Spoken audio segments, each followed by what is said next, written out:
The Tree of Life. For most people, either one of the best or one of the worst films they've ever seen. Completely incomprehensible to some, but visually stunning to all. This highly ambitious project by Terrence Malick goes all the way back to the 1970s, but finally saw the light in 2011, baffling the audience with its combination of family drama, existential themes, and what seems more like a nature documentary. Even today, most people still don't seem to know what to make of it, which is probably the main reason I wanted to make this video. What story does the Tree of Life tell? And perhaps more importantly, how does Terrence Malick tell it?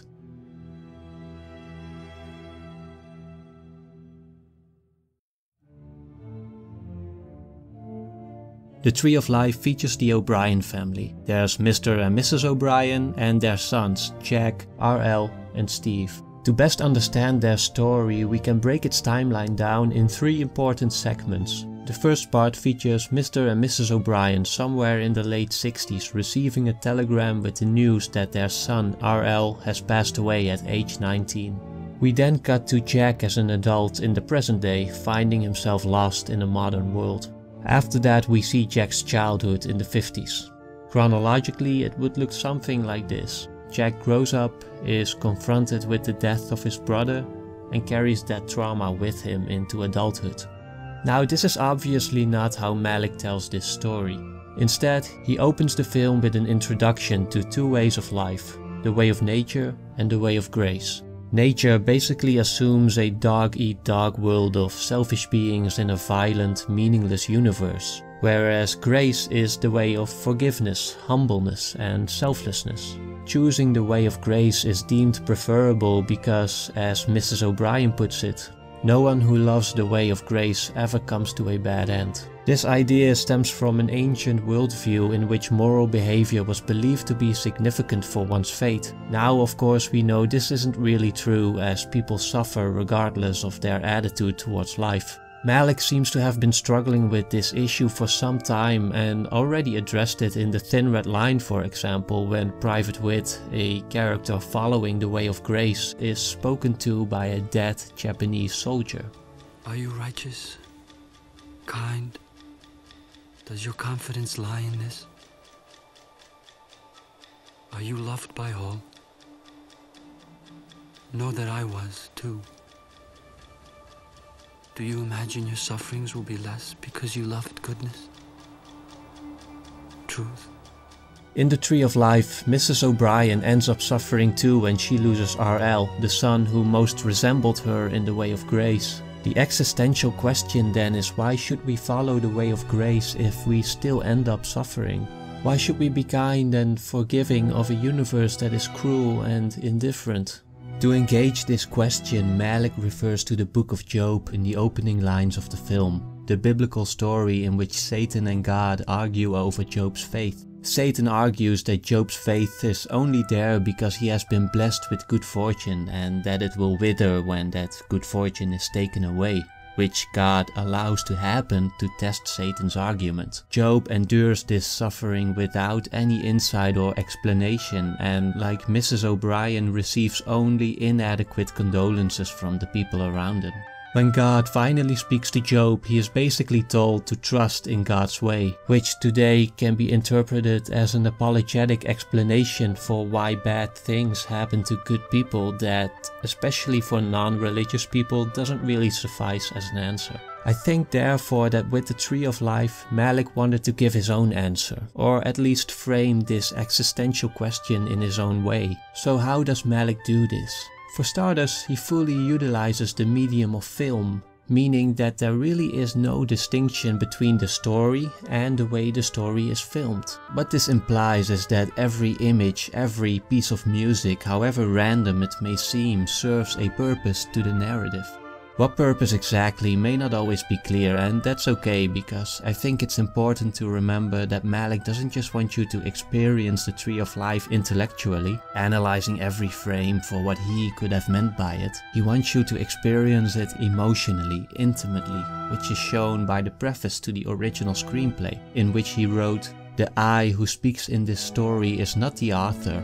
Rather, he hopes that you might see yourself in this eye and understand this story as your own.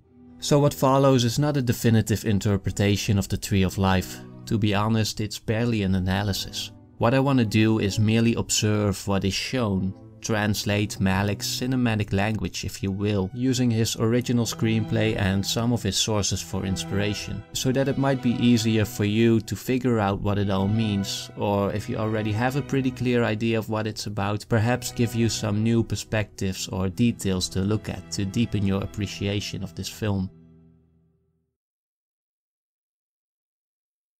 The first thing you'll notice while watching The Tree of Life is that it begins and ends with this image of light. We also hear the first of many whispered voiceovers. The common interpretation is that the light resembles God or some kind of divine presence, and that the voiceovers are prayers from the characters, which would effectively turn the film into one big prayer or meditation. Although I think there is merit to this, which I'll come back to later, I first want to emphasize that Malick clearly meant for this film to be allowed an atheist interpretation. In the screenplay he writes, "Let us sing a new song, tell a new story, one which, mindful of the ancient tales, takes its inspiration from science. Let us search for the permanent amid the fleeting and mutable, for that which endures through the spectacle of ceaseless change. Let us discover the eternal, the good."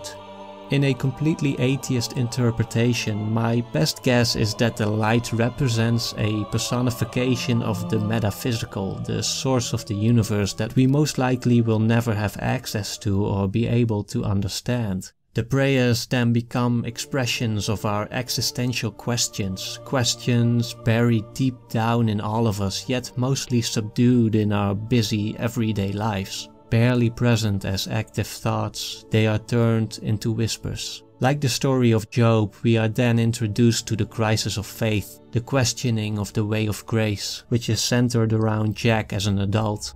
In another image of light, Jack whispers, "How did you come to me?"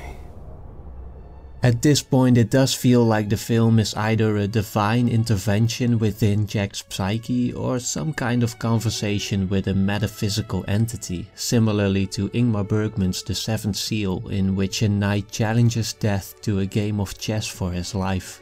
Perhaps you can even see it as a director guiding his audience through a man's life while he is aware of it, completely breaking down the traditional barrier between subject and object, creating the story not only as we are watching it, but because we are watching it. We see flashes of images, a closed door, a threshold. Malick is setting up the conflict, a man lost in a modern world, surrounded by the way of nature. Or, as Malick describes it, physical life in a world abandoned by the spirit, organized on reality. The soul a hindrance in one's dealings here, a burden, a mere quantity of thoughts and desires. We hear the elevator beeps as if Jack is a man on life support, barely alive. He remembers his brother, true, kind, a source of grace he himself has lost. One reoccurring motive in Malick's films is water, which he tends to associate with the way of grace. In water we find the origins of life, of birth. In water we are cleansed and baptized. So how would Malick show the opposite of that? A man like Jack who has lost the way of grace. He shows him wandering in a desert, defined by the very absence of water, looking for his brother who of course stands in water, asking Jack to find him. His search starts with his mother who questions God after RL's death. This is the introduction to the extensive sequence showing the creation of the universe, which is presumably meant to put us in our place against the vast context of the universe. One article does suggest that Malick doesn't do this in a misanthropic way, but merely wants to remind us, we are small and we are brief, he says with these first chapters. Do not presume you can understand it all. Perhaps the most important part here is the beginning of life, and with that the beginning of death. Malick writes, "Thus the first animals arise, life robbing life, assassins. Alien as they appear, they show the beginnings of need, of purpose and will, the unmistakable marks of identity. the first true signs of self. But if the way of nature was part of the creation, Malick wonders, then so too must be the way of grace, which we undeniably recognize in the living beings around us. At the end of the sequence we shift back to Jack's perspective, who according to the screenplay is given some answers by nature but also conflicted by new questions, in particular regarding the nature of the soul.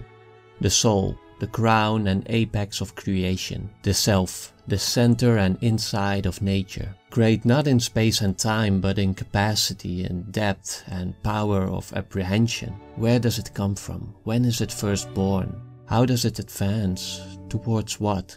Here we move into the bulk of the film and what I believe to be the most perfect depiction of childhood ever put to film. We see the birth of Jack, the birth of his self, making his way into the physical world.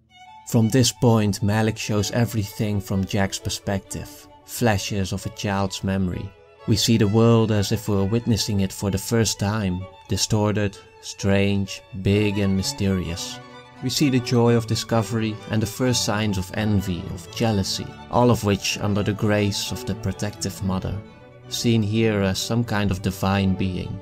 We jump ahead a couple of years. Jack is now 11 and having dinner with his family, a scene which sets up the family dynamics for the remainder of the film, a graceful mother and an authoritative father. Jack, like any other child of his age, is slowly getting to know the adult world, a world of conflict, suffering and injustice, leading to him asking his first existential questions, wondering about the nature of the world.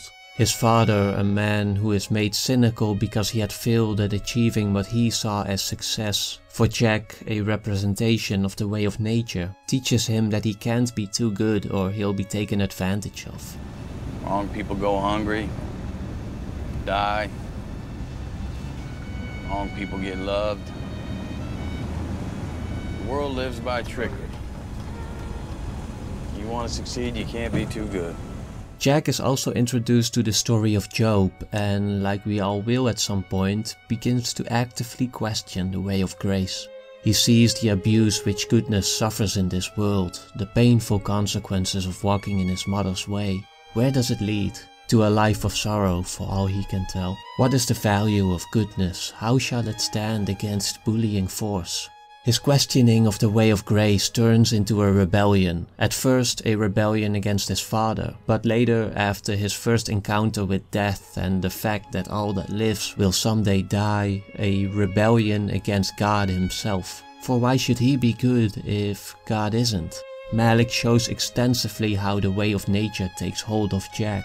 He starts to defy the rules, doing bad things just for the sake of it. He becomes more violent. His first exploration of his sexuality appears to turn into a perversion. He hates himself and his father and wishes him dead. He even starts resenting his mother for her weakness, because in a dog-eat-dog world where everyone ends up alone, other people become either a threat or a victim. The turning point comes when he shoots his brother RL in the finger with a BB gun, who later forgives him for it, reminding Jack that the way of grace is always a choice. For his father as well comes a turning point when he is fired from his job and, following some kind of revelation, reflects on his attitude in a monologue that seems to be adapted straight from Dostoevsky's The Brothers Karamazov, a novel that deals with similar existential questions and was clearly a major inspiration to Malick. This becomes evident when we compare the scene with Dostoevsky's words. I wanted to be loved because I was great. A big man. I'm nothing. Look, the glory around us. Trees and birds. I lived in shame. I dishonored it all and didn't notice the glory. There is an interesting small detail that comes after that when Jack helps his father pack the car. His father, just moments after his revelation, already seems to be his old self again. I'm just gonna stand there like a bump on a log? It suggests that the way of grace is not found in a mere moment of inspiration, but takes active effort, as Jack reflects in the screenplay. It seems forgiveness must be an ongoing business. The journey through Jack's childhood ends with his mother reaffirming the way of grace as the only remedy to the unhappiness that inevitably follows the way of nature. The only way to be happy is to love. Unless you love, your life will flash by. Do good to them. Wonder. Hope. And yet, the film does not end here with this simple platitude.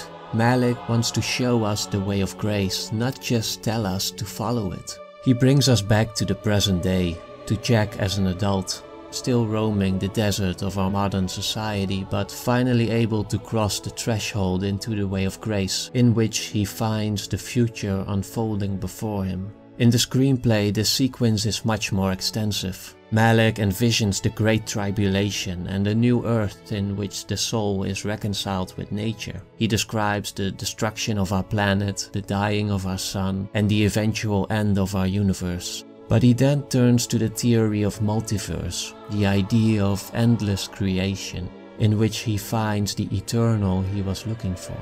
Creation is eternal birth, a beginning without end. It happens in every instant of time. The same power which burns in the stars burns equally in us. Our being is a miracle, equal with the creation of the universe.